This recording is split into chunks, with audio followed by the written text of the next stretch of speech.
ಭಾರತ್ ಮಾತಾ ಕಿ ಜೈ ಶ್ರೀರಾಮ್ ಅಂದ್ರೆ ಜೈ ಜೈ ಶ್ರೀರಾಮ್ ಅಂತ ಹೇಳ್ಬೇಕು. ಜೈ ಶ್ರೀರಾಮ್, ಜೈ ಶ್ರೀರಾಮ್, ಭಾರತ್ ಮಾತಾ ಕಿ.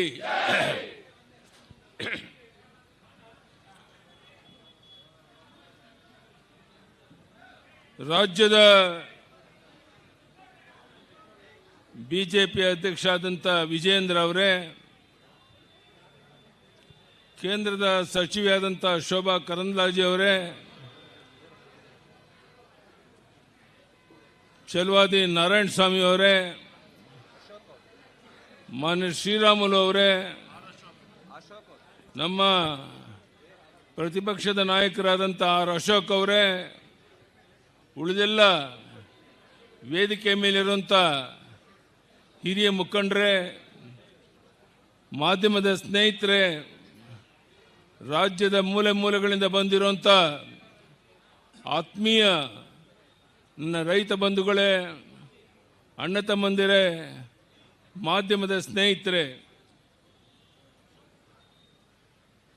ವಿನಾಶಕಾಲೇ ವಿಪರೀತ ಬುದ್ಧಿ ಅಂತ ಹೇಳ್ತಾರೆ. ಬಹುಶಃ ವಿನಾಶಕಾಲ ಹತ್ರ ಬಂದಾಗ ಅಧಿಕಾರ ಮತದಿಂದ ಅಜೀರ್ಣ ಆಗೋಷ್ಟು ಬಹುಮತ ಇದೆ ಅಂತ ಒಂದೇ ಒಂದು ಕಾರಣಕ್ಕೋಸ್ಕರ ಈ ಶಿವಕುಮಾರ್ ನೇತೃತ್ವದ ಸರ್ಕಾರ ರೈತ ಸಮುದಾಯಕ್ಕೆ ದ್ರೋಹ ಮಾಡ್ತಾ ಇದೆ. ಹಣದ ಬಲದಿಂದ, ತೋಳು ಬಲದಿಂದ, ಅಧಿಕಾರ ಬಲದಿಂದ ಜಾತಿಯ ವಿಷಬೀಜವನ್ನು ಬಿತ್ತಿ ನಾವೇನು ಬೇಕಾದರೂ ಸಾಧಿಸಬಹುದು ಅನ್ನೋ ಭ್ರಮೆಯಲ್ಲಿ ಅವರಿದ್ದಾರೆ. ಕರ್ನಾಟಕ ರಾಜ್ಯದಲ್ಲಿ ಭೀಕರ ಬರಗಾಲ ಇದೆ. ಎಲ್ಲ ಜಲಾಶಯಗಳು ಬತ್ತೋಗಿದೆ. ಮುಂದಿನ ಭವಿಷ್ಯದ ಬಗ್ಗೆ ಜನ ಚಿಂತೆ ಮಾಡ್ತಾ ಇದ್ದಾರೆ. ಬಿತ್ತಿದ ಬೀಜ ಮೊಳಕೆ ಹೊಡೆದಿಲ್ಲ. ಕಣ್ಣೀರಲ್ಲಿ ಕೈ ತೊಳಿತಾ ಇರುವಂಥ ಈ ಸಂದರ್ಭದಲ್ಲಿ ಈ ರಾಜ್ಯದ ಮುಖ್ಯಮಂತ್ರಿ ಇತರ ಜನ ಎಲ್ಲರೂ ಸೇರಿ ಡೆಲ್ಲಿಗೆ ಹೋಗಿ ಮಂತ್ರಿಮಂಡಲದ ವಿಸ್ತರಣೆ ಬಗ್ಗೆ ಚಿಂತನೆ ನಡೆಸಿದ್ದಾರೆ ಹೊರತು ಯಾವನಾದರೂ ಒಬ್ಬ ಈ ರಾಜ್ಯದ ಜನರ ಸಂಕಷ್ಟವನ್ನು ಕೇಳೋದಕ್ಕೋಸ್ಕರ ಯಾವುದಾದ್ರೂ ಜಿಲ್ಲೆಗೆ ಹೋಗಿ ಜನರನ್ನ ಒಟ್ಟಿಗೆ ಸೇರಿಸಿ ಅವರ ಕಷ್ಟ ಸುಖವನ್ನು ವಿಚಾರಿಸುವಂಥ ಪ್ರಾಮಾಣಿಕ ಪ್ರಯತ್ನ ಮಾಡಿಲ್ಲ. ನಾನು ಹೇಳ್ತೇನೆ, ಈ ಶಿವಕುಮಾರ್ ಸರ್ಕಾರಕ್ಕೆ ಏನು ಅಧಿಕಾರ ಮತದಿಂದ ದೊಡ್ಡ ಬಹುಮತ ಇದೆ ಅಂತ ಒಂದೇ ಒಂದು ಕಾರಣಕ್ಕೋಸ್ಕರ ಒಂದು ರೀತಿ ತಗುಲಕ್ ದರ್ಬಾರನ್ನೇನು ನಡೆಸಕ್ಕೆ ಹೊರಟಿದ್ದೀರಾ. ಬಹುಶಃ ಇದು ಕೊನೆಯ ತುದಿಗೆ ಮುಟ್ತಾ ಇದೆ. ನಾನು ಹೇಳ್ತೇನೆ, ಈ ಸರ್ಕಾರಕ್ಕೆ ಇದು ಸಾಂಕೇತಿಕವಾಗಿ ಇಲ್ಲಿ ಹೋರಾಟ ನಡೀತಾ ಇದೆ. ನೀವು ಯಾವ ಜಿಲ್ಲೆಗೆ ಹೇಳಿದ್ರು ಸಹ ನಾನು ಬಂದು ಒಂದು ಅರ್ಧ ದಿವಸ ಇದ್ದು ಜನರ ಸಂಕಷ್ಟಕ್ಕೆ ಸ್ಪಂದಿಸಕ್ಕೆ ಸಿದ್ಧ ಇದ್ದೇನೆ. ನಾವೆಲ್ಲ ಒಟ್ಟಾಗಿ ಸೇರಿ ಈ ಭ್ರಷ್ಟ ಸರ್ಕಾರವನ್ನು ಕಿತ್ತೊಗಿಬೇಕಾಗಿದೆ. ಇಲ್ಲದಿದ್ರೆ ನಾಡಿನ ಜನತೆಗೆ ಭವಿಷ್ಯ ಇಲ್ಲ. ಇಂಥ ವಿಚಿತ್ರವಾದ ಪರಿಸ್ಥಿತಿ ಇರುವಂಥ ಈ ಸಂದರ್ಭದಲ್ಲಿ ಇವತ್ತು ಒಂದು ಐತಿಹಾಸಿಕ ಒಂದು ಕಾರ್ಯಕ್ರಮ ಇಲ್ಲಿ ನಡೀತಾ ಇದೆ. ಬಹುಶಃ ನಿಮ್ಮ ತಗುಲಕ್ ದರ್ಬಾರಕ್ಕೆ ಕೊನೆ ಹಾಡೋದಕ್ಕೋಸ್ಕರ ಇಲ್ಲಿ ನಾವು ಸೇರಿದ್ದೇವೆ. ನಾನು ಕೇಳ್ತೇನೆ ಈ ರಾಜ್ಯದ ಮುಖ್ಯಮಂತ್ರಿಗೆ, ನೀವು ಟೌನ್ಶಿಪ್ ಮಾಡೋದಾದ್ರೆ ಬಿಡದೇನೆ ಬೇಕಾ? ಎಲ್ಲರೂ ಸಹ ವಿರೋಧ ಮಾಡ್ತಾ ಇದ್ದಾರೆ. ಕೆಲವರು ಒಪ್ಪಿಗೆ ಕೊಟ್ಟಿದ್ದಾರೆ, ನಾನು ಅಲ್ಲೇ ಮಾಡೋದು ಅಂತೇಳಿ ಏನು ದರ್ಪವನ್ನು ತೋರಿಸ್ತಾ ಇದ್ದೀರಾ? ಅಧಿಕಾರ ಮತದಿಂದ ನೀವೇನು ಮಾಡಿದ್ರು ನಡೆಯುತ್ತೆ ಅನ್ನುವಂಥ ಭಾವನೆಯಿಂದ ನೀವು ತೊಡಗಿದ್ದೀರಾ. ಇದನ್ನ ಕೊನೆ ಮಾಡೋದಕ್ಕೆ ಈ ಸಭೆಯಲ್ಲಿ ಪ್ರಾರಂಭ ಆಗಿದೆ. ನಾನು ಹೇಳ್ತೇನೆ, ಶಿವಕುಮಾರ್ ಅವರಿಗೆ, ನಿಜಕ್ಕೂ ನಿಮ್ಮ ರಾಜ್ಯದ ಜನರಿಗೆ ಕಳಕಳಿ ಇದ್ರೆ ಈ ಬಿಡದಿನಲ್ಲಿ ಟೌನ್ಶಿಪ್ ಮಾಡುವಂತಕ್ಕೇನು ಹೊರಟಿದ್ದೀರಾ, ಅದನ್ನು ಕೈ ಬಿಟ್ಟು ಬೇರೆ ಕಡೆ ನೂರಾರು ಎಕರೆ ಜಮೀನಿದೆ, ಸರ್ಕಾರಿ ಜಮೀನೇ ದೊಡ್ಡ ಪ್ರಮಾಣದಲ್ಲಿದೆ. ಇಲ್ಲಿ ಯಾಕೆ ಮಾಡಕ್ಕೆ ಕೊಟ್ಟಿದ್ದೀರಾ? ರಿಯಲ್ ಎಸ್ಟೇಟ್ ಮಾಡಿ ನೂರಾರು ಕೋಟಿ ಲೂಟಿ ಮಾಡೋಕ್ಕೋಸ್ಕರ ಇಲ್ಲಿ ಬಂದಿದ್ದೀರಾ ಅನ್ನುವಂಥದ್ದು ಜಗಜ್ಜಾಹೀರಾಗಿರುವಂಥ ಸಂಗತಿ. ಇಂಥ ಒಂದು ಸಂದರ್ಭದಲ್ಲಿ ನಾನು ಈ ಸರ್ಕಾರಕ್ಕೆ ಎಚ್ಚರಿಕೆಯನ್ನು ಕೊಡ್ತಾ ಇದ್ದೇನೆ. ನೀವು ಬಹುಮತ ಇದೆ ಅಂತ ಒಂದೇ ಒಂದು ಕಾರಣಕ್ಕೋಸ್ಕರ ಏನು ಬೇಕಾದರೂ ನಡೆಯುತ್ತೆ ಅನ್ನುವಂಥ ಭ್ರಮೆನಲ್ಲಿ ನೀವೇನಿದ್ದೀರಾ, ಇದಕ್ಕೆ ಕೊನೆ ಮಾಡೋದಕ್ಕೆ ಭಾರತೀಯ ಜನತಾ ಪಾರ್ಟಿ ಸಿದ್ಧ ಇದೆ. ಈ ಭಾರತೀಯ ಜನತಾ ಪಾರ್ಟಿ, ಜನತಾದಳ, ಕುಮಾರಸ್ವಾಮಿ ಅವರು ನಾವೆಲ್ಲ ಒಟ್ಟಾಗಿ ಸೇರಿ ಇವತ್ತು ಈ ಸರ್ಕಾರಕ್ಕೆ ಕೊನೆ ಮೊಳೆ ಹೊಡೆಯೋದು ಅಂತ ಪ್ರಯತ್ನ ನಡೀತಾ ಇದೆ. ಬಹುಶಃ ಇದು ಕೇವಲ ಇಲ್ಲಿ ಬೆಂಗಳೂರಿಗೆ ಸೀಮಿತವಾಗಿಲ್ಲ. ನಾನು ಈಗಾಗಲೇ ಹೇಳಿದಂತೆ ಬೆಂಗಳೂರಿನ ಸುತ್ತಮುತ್ತ ರಾಜ್ಯದ ಯಾವುದೇ ಭಾಗದಲ್ಲಾದರೂ ಸಹ 1 ಗಂಟೆ 2 ಗಂಟೆ ನಾನು ಬರೋಕ್ಕೆ ಸಿದ್ಧ ಇದ್ದೇನೆ. ದೊಡ್ಡ ಪ್ರಮಾಣದಲ್ಲಿ ಹೋರಾಟ ಪ್ರಾರಂಭ ಆಗಬೇಕಾಗಿದೆ. ಇವತ್ತು 103-104 ವರ್ಷದ ಅಜ್ಜಿ ನಮ್ಮ ಪಕ್ಕದಲ್ಲಿ ಕುಂತಿದ್ದಾರೆ. ಇದು ಸಣ್ಣ ಸಂಗತಿ ಅಲ್ಲ.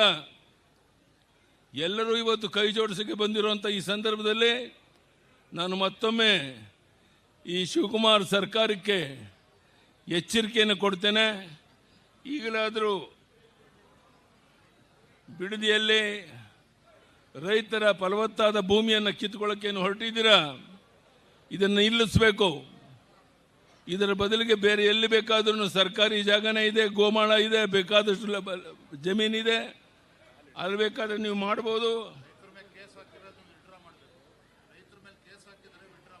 ಇದು ಯಾವುದೇ ಕಾರಣಕ್ಕೆ ಸಹಿಸಕ್ಕಾಗೋದಿಲ್ಲ.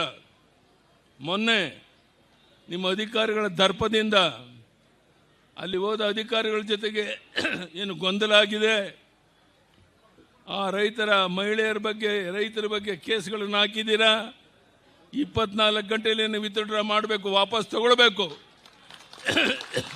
ಇಲ್ಲದೇ ಇದ್ರೆ ಇದೇ ರೀತಿಯ ಹೋರಾಟ ರಾಜ್ಯದ ಎಲ್ಲ ಕಡೆ ನಡೆಯುತ್ತೆ. ಅದೆಷ್ಟು ಜನ ಬಂಧಿಸ್ತೀರಾ, ಅದೆಷ್ಟು ಜನ ಮೇಲೆ ಕೇಸ್ ಹಾಕ್ತೀರಾ ನಾವು ನೋಡ್ತೇವೆ.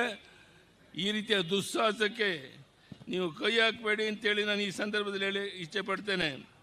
ನಿಮ್ಮ ರಿಯಲ್ ಎಸ್ಟೇಟ್ ಲಾಭಕ್ಕಾಗಿ ಹೈಕಮಾಂಡ್ಗೆ ಕಪ್ಪ ಸಲ್ಲಿಸೋದಕ್ಕಾಗಿ ನಮ್ಮ ಬಡ ರೈತರನ್ನು ಒಕ್ಕಲೆಬ್ಸುವಂಥ ನಿಮ್ಮ ಈ ಕೆಲಸ ಇದು ಸಾಧ್ಯನೇ ಇಲ್ಲ. ಈ ಟೌನ್ಶಿಪ್ ಯೋಜನೆ ತಕ್ಷಣ ನಿಲ್ಲಿಸಿ ರೈತರ ಪರವಾದಂಥ ನಿರ್ಧಾರವನ್ನು ಪ್ರಕಟಿಸಿ. ಇದು ನಮ್ಮ ಕೋರಿಕೆ ಅಲ್ಲ, ಇದು ನಮ್ಮ ಹಕ್ಕೊತ್ತಾಯ. ಬೆಂಗಳೂರಿನ 2ನೇ ವಿಮಾನ ನಿಲ್ದಾಣವನ್ನು ತುಮಕೂರು ಭಾಗದಲ್ಲಿ ಮಾಡಿದರೆ ಮಧ್ಯ ಮತ್ತು ಉತ್ತರ ಕರ್ನಾಟಕದ ಜನರಿಗೆ ಅನುಕೂಲ ಆಗುತ್ತೆ. ಅಲ್ಲಿ ಸರ್ಕಾರಿ ಜಮೀನು ಲಭ್ಯ ಇದೆ. ಆದರೆ ಈ ಕಾಂಗ್ರೆಸ್ ಸರ್ಕಾರ ಬೇಕಿರುವಂಥದ್ದು ರಿಯಲ್ ಎಸ್ಟೇಟ್ ದಂಧೆಕೋರರ ಒಂದು ಹಿತರಕ್ಷಣೆಗಾಗಿ ವಿಮಾನ ನಿಲ್ದಾಣವನ್ನು ಕನಕಪುರಕ್ಕೆ ಕೊಂಡೊಯ್ಯೋದಕ್ಕೆ ನೀವು ಪ್ರಯತ್ನ ಮಾಡ್ತಾ ಇದ್ದೀರಿ. ಇದು ಯಾವುದೇ ಕಾರಣಕ್ಕೆ ಅದಕ್ಕೆ ಅವಕಾಶ ಕೊಡೋದಿಲ್ಲ. ಎಲ್ಲ ರೀತಿಯ ಹೋರಾಟಕ್ಕೆ ನಾವು ಸಿದ್ಧ ಇದ್ದೇವೆ, ಜನ ಸಿದ್ಧ ಇದ್ದಾರೆ. ಈ ರೀತಿಯ ದುಸ್ಸಾಹಸಕ್ಕೆ ನೀವು ಕೈ ಹಾಕಬೇಡಿ ಅಂತ ಒತ್ತಾಯವನ್ನು ಮಾಡ್ತಾ ಇದ್ದೇನೆ. ಈ ಕಾಂಗ್ರೆಸ್ ತುಷ್ಟೀಕರಣ ಎಷ್ಟು ಕೀಳು ಮಟ್ಟದ್ದು ಅಂದರೆ ಇವರ ವೋಟ್ ಬ್ಯಾಂಕ್ ರಾಜಕೀಯಕ್ಕಾಗಿ ಅಕ್ರಮ ವಲಸೆಗಾರರಿಗೆ ಶಾಶ್ವತ ನಿವಾಸ ಪ್ರಮಾಣ ಪತ್ರ ನೀಡೋದಕ್ಕೆ ಹೊರಟಿದ್ದೀರಾ. ಇದರ ಕನ್ನಡಿಗರ ಹಕ್ಕುಗಳನ್ನು ಕಸಿಯುವ ನಿಮ್ಮ ಪ್ರಯತ್ನಕ್ಕೆ ನಾವು ಯಾವುದೇ ಕಾರಣಕ್ಕೆ ಈ ದೇಶದ್ರೋಹಿ ನಡೆಗೆ ಅವಕಾಶ ಕೊಡೋದಿಲ್ಲ. ಇಂಥ ಕುತಂತ್ರದ ವಿರುದ್ಧ ನಮ್ಮ ಹೋರಾಟ ನಿಲ್ಲೋದಿಲ್ಲ. ಕನ್ನಡಿಗರ ಹಿತ ಕಾಯೋದಕ್ಕೆ ನಾವು ಸಿದ್ಧ ಇದ್ದೇವೆ. SIR ಪ್ರಕ್ರಿಯೆ ದುರುಪಯೋಗ ಮಾಡಿಸ್ಕೊಳ್ಳೋದಕ್ಕೆ ಈ ಕಾಂಗ್ರೆಸ್ ಸರ್ಕಾರ ಪ್ರಯತ್ನ ಮಾಡ್ತಾ ಇದ್ದು ಜನ ಇದನ್ನು ನೋಡ್ತಾ ಇದ್ದಾರೆ. ಜನ ನಿಮಗೆ ತಕ್ಕ ಪಾಠವನ್ನು ಕಲಿಸೋರಿದ್ದಾರೆ. ನಾನು ಎಂದಿಗೂ ಸಹ ಅಧಿಕಾರಕ್ಕಾಗಿ ರಾಜಕಾರಣ ಮಾಡಿದವನಲ್ಲ. ರೈತರ, ದೀನದಲಿತರ, ಶೋಷಿತರ ಪರವಾಗಿ ಹೋರಾಟ ಮಾಡ್ಕೊಂಡು ಬಂದಿದ್ದೇನೆ. ಮಹಿಳೆಯರ ಸಬಲೀಕರಣಕ್ಕಾಗಿ ಹೋರಾಟ ಮಾಡ್ಕೊಂಡು ಬಂದಿದ್ದೇವೆ. ನಮ್ಮ ಸರ್ಕಾರ ಇದ್ದಾಗ ನಾವು ಕೊಟ್ಟಂಥ ಕಾರ್ಯಕ್ರಮಗಳನ್ನು ಇಂದೂ ಸಹ ಮರೆತಿಲ್ಲ.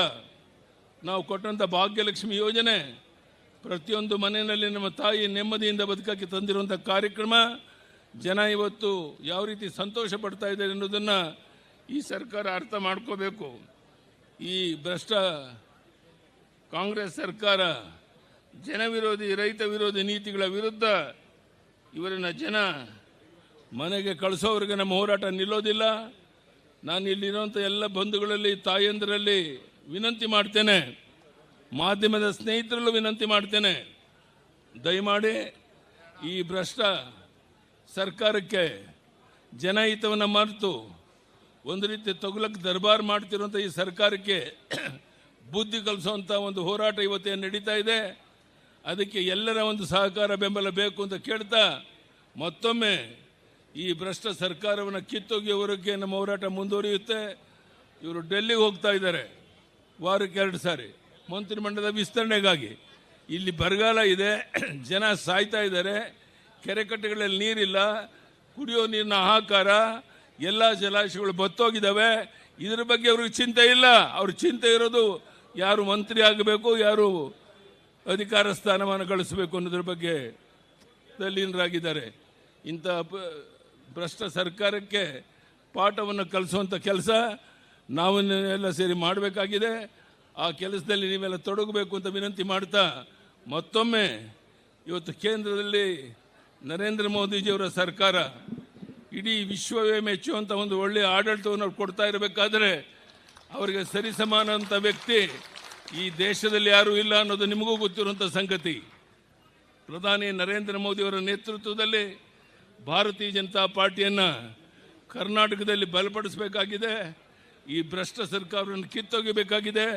ಅದಕ್ಕೆ ನೀವೆಲ್ಲ ಒಟ್ಟಾಗಿ ಸೇರಿ ಹೋರಾಟದಲ್ಲಿ ತೊಡಗೋಣ ಅಂತ ಹೇಳ್ತಾ, ಭಾಳ ದೊಡ್ಡ ಪ್ರಮಾಣದಲ್ಲಿ ಮಹಿಳೆಯರು, ನಮ್ಮ ತಾಯಂದಿರು ಬಂದಿದ್ದೀರಾ, ವಯಸ್ಸಾದ ನಮ್ಮ ಅಜ್ಜಿ ಸಾಯಲು ಕೂತಿದ್ದಾರೆ. ನಿಮ್ಮೆಲ್ಲರ ಸಹಕಾರದಿಂದ ಕರ್ನಾಟಕದಲ್ಲಿ ಒಂದು ಬದಲಾವಣೆಯನ್ನು ತರೋಣ ಅಂತ ಹೇಳ್ತಾ, ಮತ್ತೊಮ್ಮೆ ತಮ್ಮೆಲ್ಲರಿಗೂ ವಂದಿಸಿ ನನ್ನ ಮಾತನ್ನು ಮುಗಿಸ್ತೇನೆ. ಧನ್ಯವಾದಗಳು. ಬಲೋ ಭಾರತ್ ಮಾತಾ ಕಿ, ಭಾರತೀಯ ಜನತಾ ಪಾರ್ಟಿಗೆ ಜೈ ಶ್ರೀರಾಮ್, ಜೈ ಶ್ರೀರಾಮ್. ಭಾರತ್ ಮಾತಾ ಕಿ. ಯಡಿಯೂರಪ್ಪನವ್ರಿಗೆ